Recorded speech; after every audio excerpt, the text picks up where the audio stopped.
দারসুল কোরআন 120 বাংলা পারা 26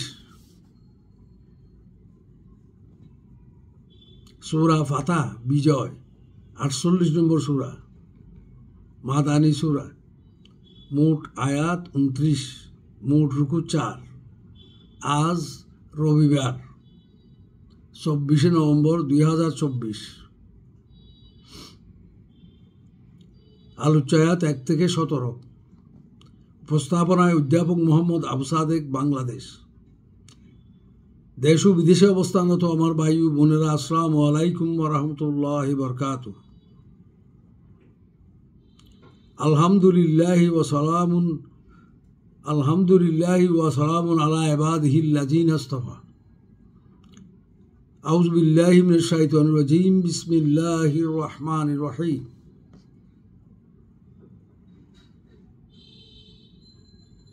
এই সূরার 1 থেকে 14 নম্বর আয়াতে বলা হয়েছে আল্লাহ নবী করিম সাল্লাল্লাহু আলাইহি ওয়াসাল্লামকে একটি সুস্পষ্ট বিজয় দান করেছেন। অর্থাৎ এখানে হুদাইবিয়ার সন্ধির দিকে ইঙ্গিত করা হয়েছে। যদিও প্রথম দিকে মুসলমানরা এই চুক্তির ভিতর যে অপূরণীয় কল্যাণ নিহিত আছে তা বুঝতে পারেনি, তাই নবী করিম সাল্লাল্লাহু আলাইহি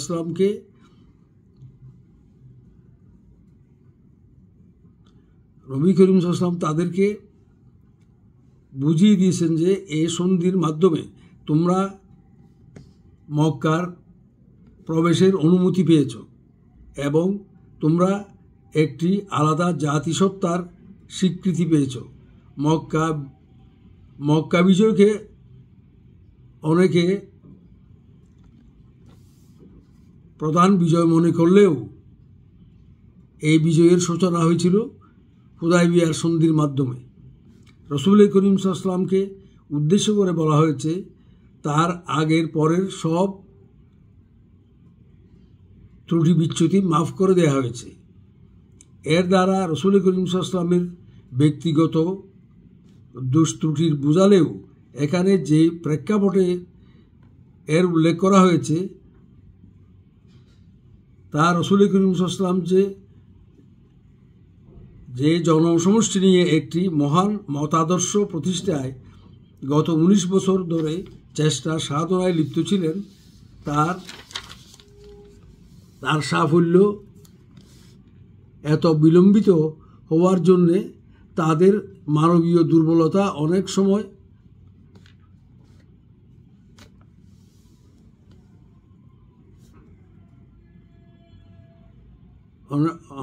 তা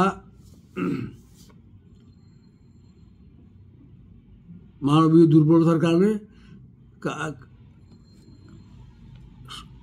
সময় কমে এসেছে, যার কারণ ধারণা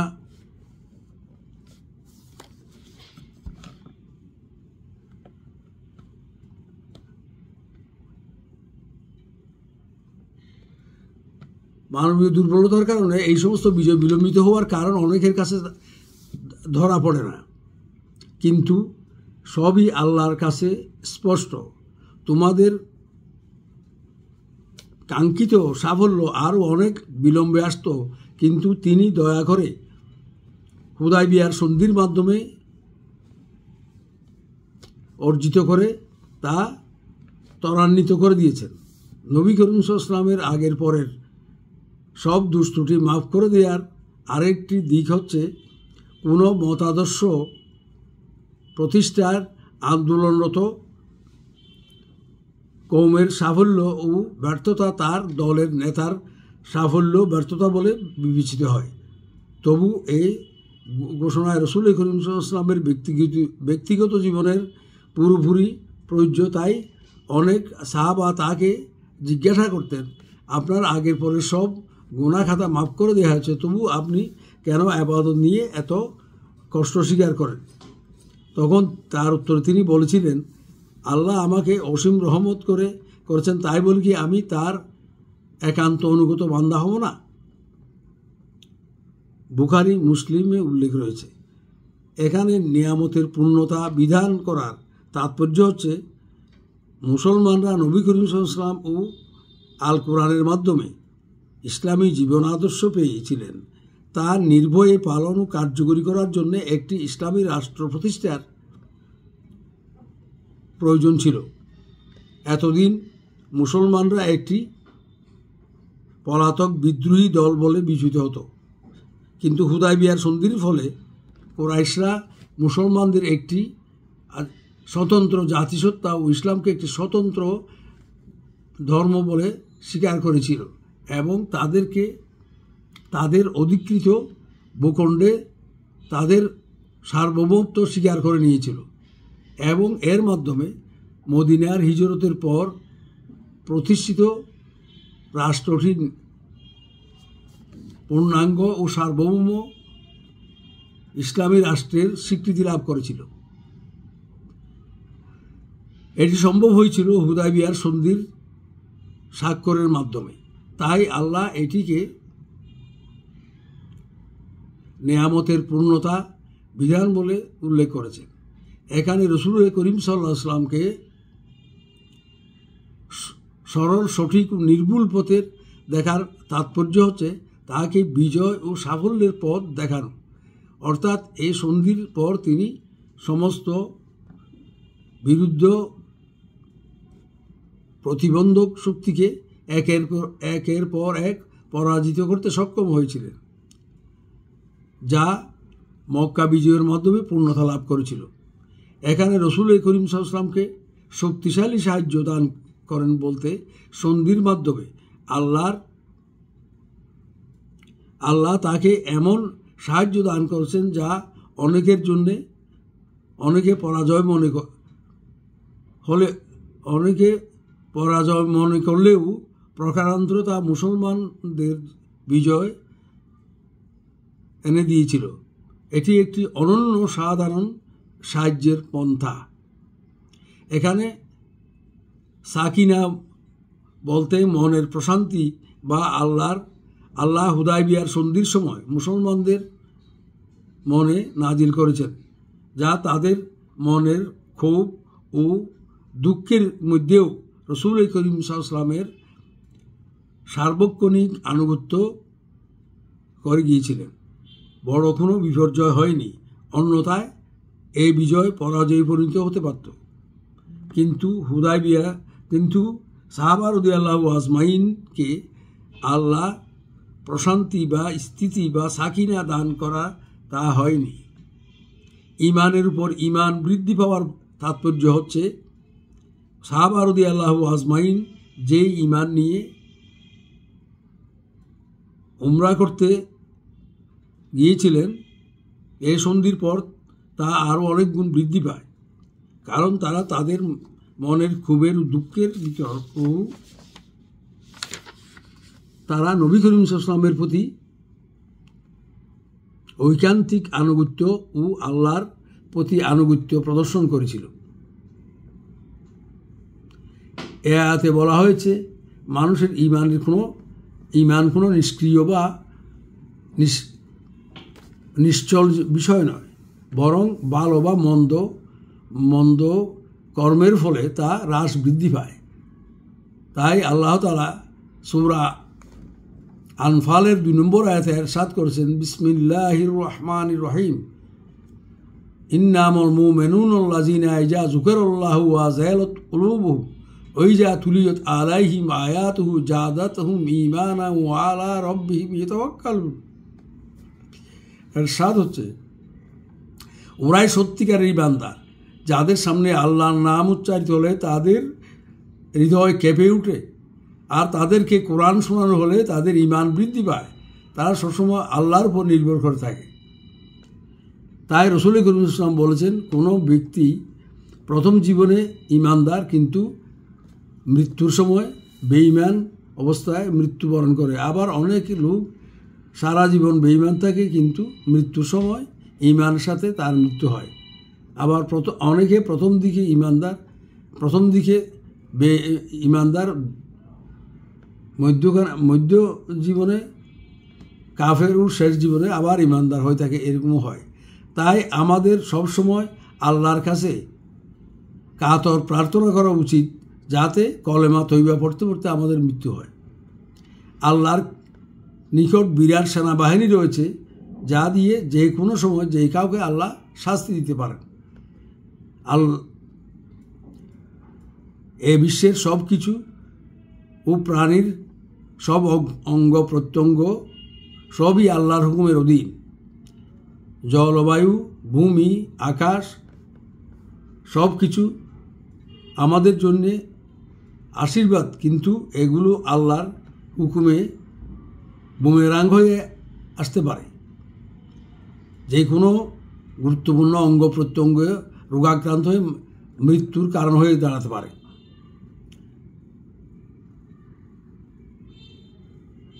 আল্লাহ এও বলেছেন, জলের স্থল এবং তোমাদের জীবনে যে বিপর্যয় আসে তা তোমাদের কর্মফল, আর আবার এইগুলা তোমাদের ভাগ্যলিপিতে তোমাদের সৃষ্টির পূর্বে লিখিত হয়েছে। তবে এখানে আল্লাহর সেনাবাহিনীর কথা বলা হয়েছে, যদিও তিনি তার সেনাবাহিনী দিয়ে তার শত্রুকে যে কোনো সময় শাস্তি দিতে পারেন।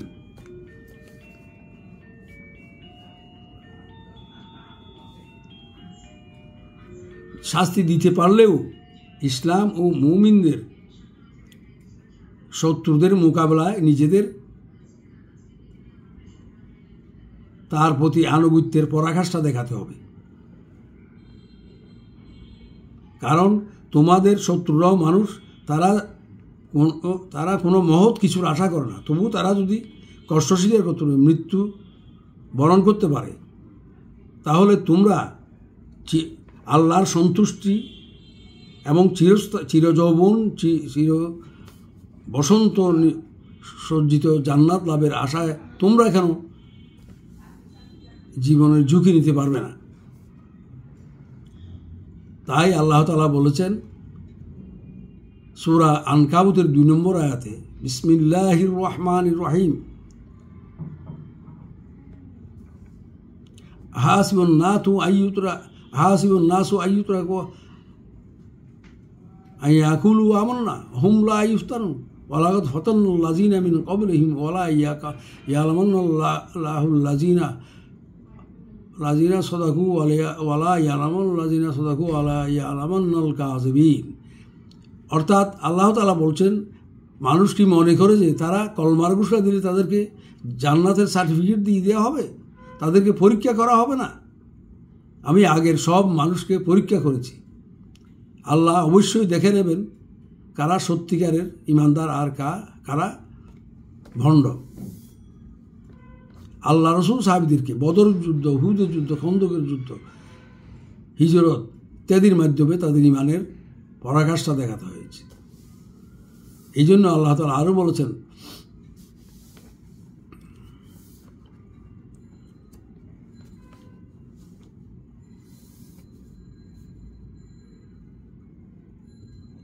আমি তোমাদের জানমাল ভেস্তের বিনিময়ে, ইমানদারদের জানমাল ভেস্তের বিনিময়ে কিনে নিয়েছি। তারা আল্লাহর রাস্তায় যুদ্ধ করে, তারা মারেও মরে। জান্নাত আমাদের জীবন ও সম্পদের মাধ্যমে আল্লাহ কিনে নিয়েছেন, তার পরাকাষ্ঠা দেখাতে আর তার পথে এগুলো দিয়ে লড়াই করতে হবে। এইটা সূরা তওবার 111 নম্বর আয়াতে জান্নাত যাওয়ার পূর্ব সত্য। তার সাহায্য কখন কোথায় আসবে এবং কাকে কোথায় কীভাবে শাস্তি দিবে আল্লাহ তাআলাই ভালো জানেন। এখানে আল্লাহ নবী নারী পুরুষকে আলাদা আলাদাভাবে জান্নাত দেওয়ার কথা বিবৃত করেছেন, কারণ সাহাবীরা জীবনের ঝুঁকি নিয়ে তারা ঝুঁকিপূর্ণ সফরে আল্লাহ রসুলের সাথে উমরার কাফেলায় অংশগ্রহণ করেছিল, আর তাদের স্ত্রীরা ঘরে বসে তাদেরকে সানন্দে কাফেলায় অংশগ্রহণের জন্য উৎসাহিত করেছিল, অনুমতি দিয়েছিল। তারা এইভাবে তাদের ইমানের পরাকাষ্ঠা দেখিয়েছিল। এই জন্য আল্লাহ তাআলা শুধু পুরুষদের যেমন জান্নাতের ওয়াদা এখানে দিয়েছেন, নারীদের সেভাবে আলাদাভাবে দিয়েছেন।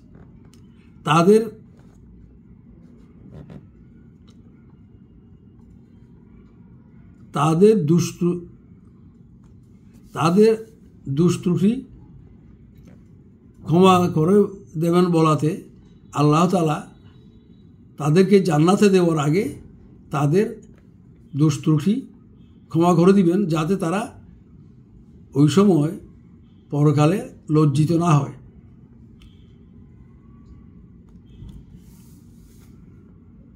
হাদিস শরীফে আছে,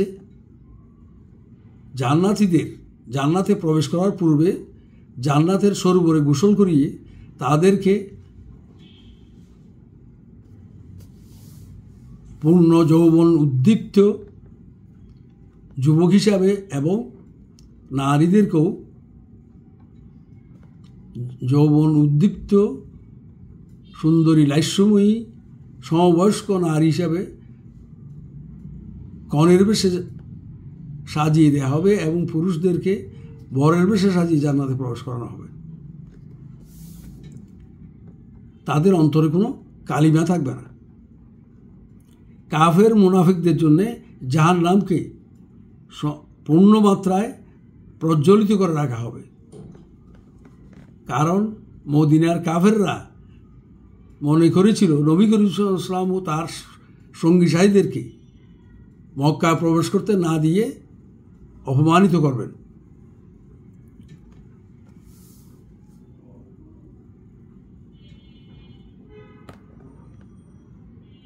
রাসূল করিম সাল্লাল্লাহু তার আর মক্কার আশেপাশের মদিনার আশেপাশের লোকেরা তারা মনে করেছিল রাসূল করিম সাল্লাল্লাহু আলাইহি ওয়াসাল্লাম তার সাহাবীরা জীবন নিয়ে কোনোদিন মদিনায় ফিরে আসতে পারবে না। কিন্তু যখন রাসূল করিম সাল্লাল্লাহু আলাইহি ওয়াসাল্লাম ও তার সঙ্গীদের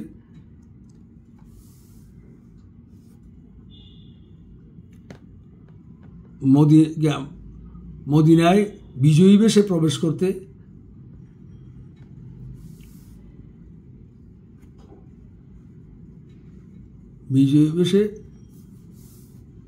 প্রবেশ করার সক্ষমতা দান করেছিলেন, পক্ষান্তরে এই সমস্ত কাফের মুনাফিকরাই লাঞ্ছিত হয়েছিল।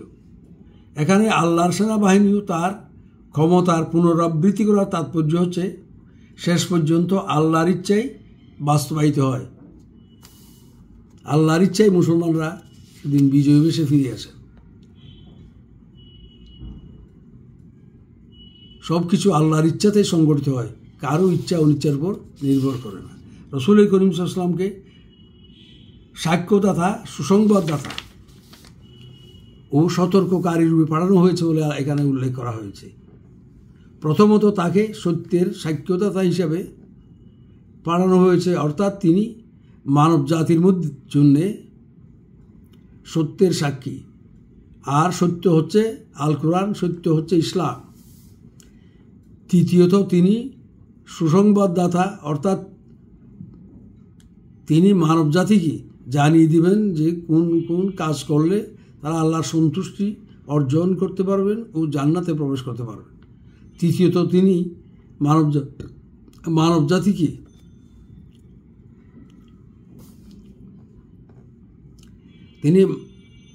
মানব জাতিকে সতর্ক করে দিবেন কোন কোন কাজ করলে আল্লাহ অসন্তুষ্ট হবেন এবং যার পরিণামে তারা জাহান্নামে নিক্ষিপ্ত হবে।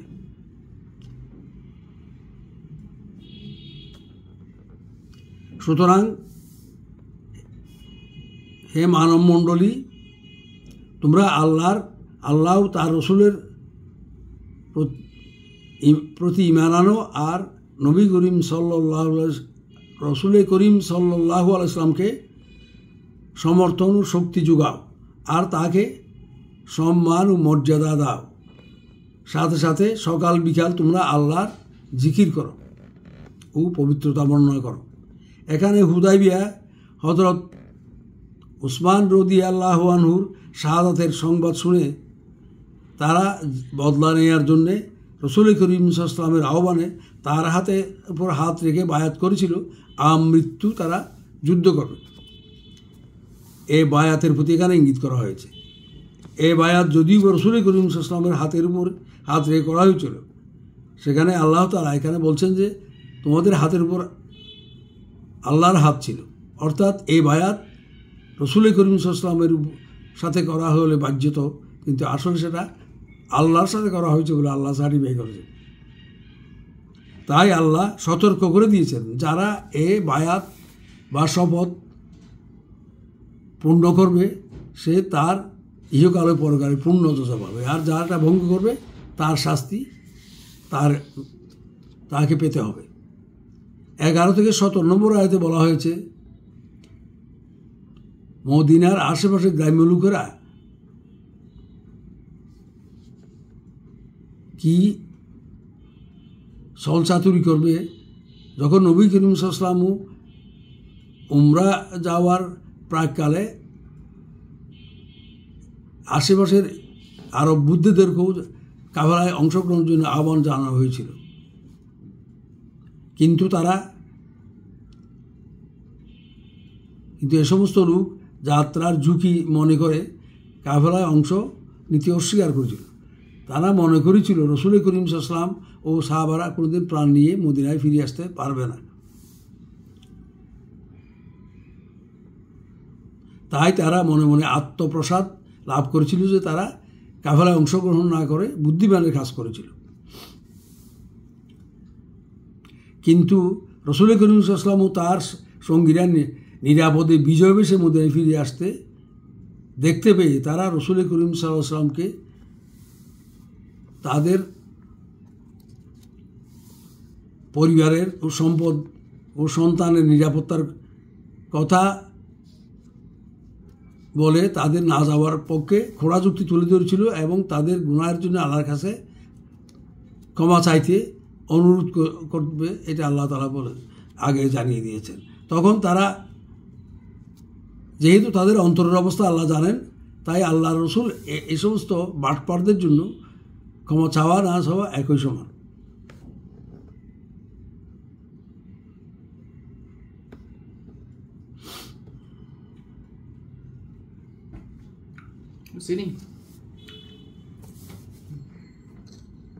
আসলে যারা বাহ্যত ইসলামের উপর ইমানের দাবি করে কিন্তু ইসলাম ও মুসলমানদের বিপদের সময় ঝুঁকি নিতে চায় না, আল্লাহর দৃষ্টিতে নিকৃষ্ট এই মানুষ যাদের সংখ্যা অধিক হওয়ায় কোনো মুসলিম রাষ্ট্রে এ পর্যন্ত কারবালার পরে আর ইসলামী শাসন কায়েম হতে পারেনি। এরূপ যারা বাহ্যিকভাবে মুসলমান বলে দাবি করবে কিন্তু ইসলাম ও মুসলমানদের বিপদের সময় ঝুঁকি নিতে প্রস্তুত নয়, তাদের পরকালে কাফের বলে বিবেচিত হবে বলে আল্লাহ জানিয়েছে। কিন্তু বাহ্যিকভাবে তারা ইমানের দাবি করায় তাদের সাথে সাধারণ বা জন্মগত কাফেরদের মতো ব্যবহার করা হয় না, অর্থাৎ তারা মুসলমানদের মেয়ে বিয়ে করতে পারে, মুসলমানদের কবরে জানাজার পরে কবরস্থ হতে পারে।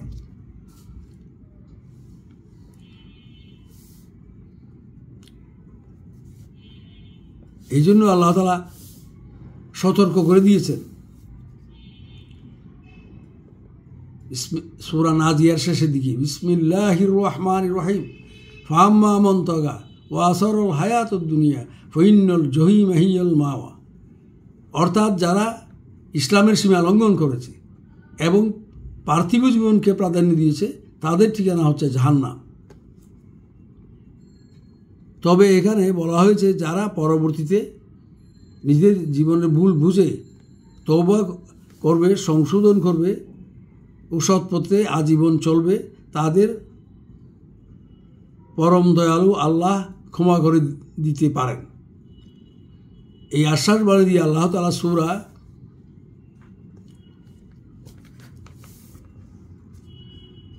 সূরা জুমারের 56 নম্বর আয়াতে আল্লাহ তাআলা ইরশাদ করেছেন, বিসমিল্লাহির রহমানির রহিম, লা তাকনাতু মির রাহমাতিল্লাহ ইন্নাল্লাহা ইয়াগফিরুয যুনুবা জামিআন ইন্নাহু হুয়াল গফুরুর রহিম। আল্লাহ তাআলা বলছেন, তোমরা যত বড় পাপ, যত বড় গুনাহ, যত বড় অপরাধ করো না কেন আমার রহমত থেকে বঞ্চিত মনে করবে না। তোমরা যদি সত্যিকার তওবা করো তাহলে আমি তোমাদের জীবনের সমস্ত গুনাহ মাফ করে দেব। নিশ্চয়ই আল্লাহ ক্ষমাশীল, পরম দয়ালু। যারা ঝুঁকিপূর্ণ মৃত্যুর মৃত্যুর ভয় আছে মনে করে উমরায় কাফেলায় অংশগ্রহণ করেনি, তারা কিন্তু কম ঝুঁকিপূর্ণ অভিযানে অংশগ্রহণ করার আগ্রহ দেখায় গনিমতের আশায়। তাই তাদেরকে ভবিষ্যতে এইরকম কম ঝুঁকিপূর্ণ যুদ্ধে অংশগ্রহণ করতে আগ্রহ দেখালেও তাদের অংশগ্রহণ না দেওয়ার জন্য আল্লাহ তাআলা আগাম রাসূল করিম সাল্লাল্লাহু আলাইহি ওয়াসাল্লামকে সতর্ক করে দিয়েছেন। সব সমাজে এরকম সুবিধাবাদী লোক রয়েছে। আসল যুগের সময় তারা সুবিধাবাদী পথ বেছে নেয়, আর সুসময়ে তারা মুসলিম সমাজ থেকে সব রকম সুযোগ সুবিধা নেয়। তো তাদের চিহ্নিত করা এবং তাদের শাস্তি দেয়া সতর্ক থাকা মুসলমানদের কর্তব্য। নবী করিম সাল্লাল্লাহু আলাইহি ওয়াসাল্লামকে আল্লাহ বলে দিয়েছেন যে সমস্ত সুযোগ সন্ধানী বুদ্ধ আরবকে শিক্ষা দেওয়ার জন্য বলে দিতে, যাতে ভবিষ্যতে তাদেরকে কোনো শক্তিশালী ইসলামের শত্রুর সাথে যুদ্ধ করতে হবে, তখন তাদেরকে সেখানে যুদ্ধ করে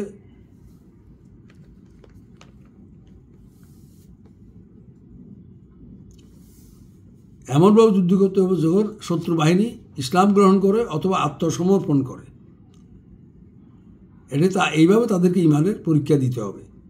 এ সময় যদি তারা নিঃশ্বাসের সাথে যুদ্ধ করে তাহলে তাদের জন্য পুরস্কার রয়েছে, কিন্তু যদি তারা আগের মতো পালিয়ে যায় তাদের জন্য কঠিন শাস্তিও রয়েছে। যারা অন্ধ, পঙ্গু, রুগ্ন তাদের জন্য যুদ্ধের যাওয়া বাধ্যতামূলক নয়। এই ব্যাপারে তাদের কোনো দায় নেই, তবে তাদের অন্তরে ইসলামের জন্য, আল্লাহর জন্য, আল্লাহ রসুলের জন্য আগ্রহ থাকতে হবে, ভালোবাসা থাকতে হবে। তারা যদি যুদ্ধের ঝুঁকি থেকে বেঁচে যাওয়াতে আনন্দবোধ করে তাহলেও তাদেরকে ছাড় দেওয়া হবে না। এই সমস্ত অক্ষম লোকেরা এই যুদ্ধের সময়, ঝুঁকির সময় ইচ্ছা করলে অন্তত শারীরিকভাবে গ্রহণ করতে না পারলে অর্থনৈতিকভাবে বা ভালো পরামর্শ দিয়ে বুদ্ধিমত্তার সাহায্যে সাহায্য করতে পারে।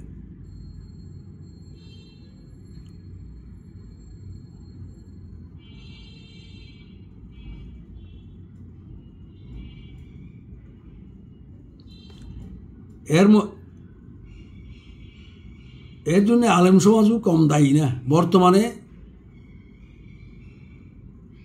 প্রায় সব মুসলিম দেশে বিজ্ঞ আলেমেরা পরস্পর মধ্যে কুন্দলে লিপ্ত রয়েছে। যে ব্যাপারে আল্লাহ তাআলা কোরআনে ইহুদি আলেমদের কথা উল্লেখ করে মুসলমানদের সতর্ক করে দিয়েছেন তারা যেন এই কাজ না করে। অথচ তারা স্বার্থসিদ্ধির জন্য জেদের বশবর্তী পরস্পরের বিরুদ্ধে কুন্দলে লিপ্ত রয়েছে, যার ফলে মধ্যখানে কাফের মুনাফিকরা সুযোগ নিয়ে কোনো দেশে ইসলামী শাসন কায়েম হতে দিচ্ছে না।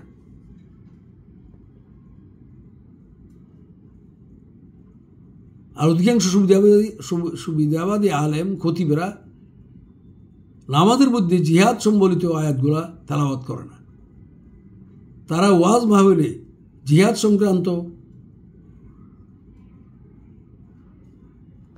সূরাগুলো আলোচনা করে না, যেমন সূরা তওবা, সূরা আনফাল, সূরা আহজাব, সূরা সাফ ইত্যাদি আলোচনা করে না। তারা মক্কি জীবনে নাজিলকৃত সূরাগুলো নিয়ে ব্যস্ত থাকে। এগুলোর জন্য তারাও দায়ী থাকবে।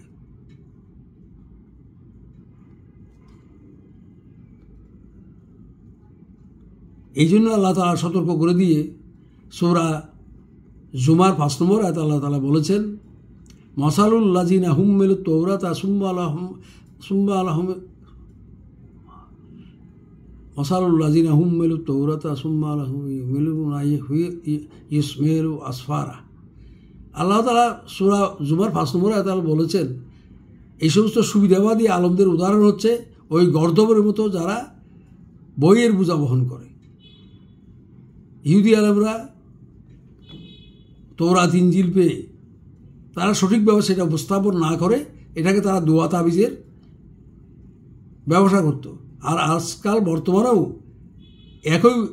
একই কাজ মুসলমানদের অনেক আলেমরা কোরআন নিয়ে তা করছে। এর পরিণাম তাদেরকে অবশ্যই ভোগ করতে হবে।